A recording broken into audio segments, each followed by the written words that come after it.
Hey everyone, as you can see back here, Rex has got a nice big new tank that she's absolutely enjoying. And in today's YouTube video, which again, sorry for the quality, this is my first attempt trying to make a YouTube video that's somewhat good.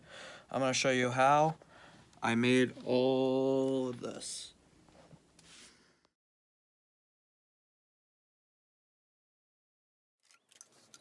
So, to make this enclosure, I took Great Stuff spray foam and I used it to secure the branches and to make different outcroppings or structures that will look like rock once we finish the project. So, with this step, you just have to spray the foam in a way you like it, let it cure, and then carve it with a razor blade, which I am not going to show it on this YouTube video. But then once the texture is nice and rough, you're ready for the next step.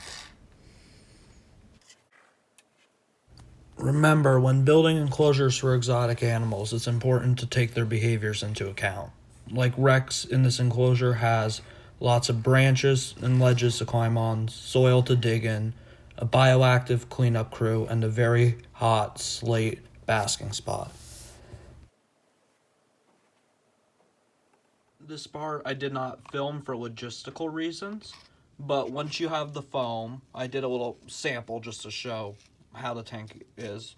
I took concrete coloring, the red concrete coloring, and dry lock, and you paint the foam.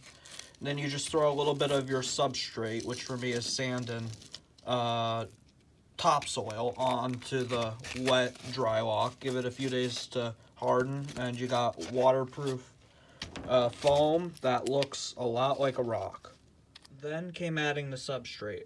As I mentioned in the last clip, it is a mixture of topsoil and play sand, which is good for the live plants I put in here, which I put a rosemary plant and a parsley plant in here. I had an oregano plant, it ain't doing too good, and there was a dandelion plant, but Rex has consumed that completely. But these are edible plants. And then there's a air plant there, which is safe for beer dragons, but not necessarily edible. And then I got one fake spider plant in this enclosure. As far as tech goes, I got a 8-inch Arcadia dome with a 150-watt Zoomed basking bulb in it. I got two Thrive lamps, a 5-inch and 8-inch. That one has a 100-watt Zoomed basking lamp in it, and that one has a 80-watt Arcadia DP projector. I got my Exoterra thermostat over there. And here I have my Zoomed UVB, which goes half the length of the enclosure. I got a Thrive 5-inch lamp with just a household LED bulb. And then I have a grow light I got from Home Depot. I'm not sure the brand.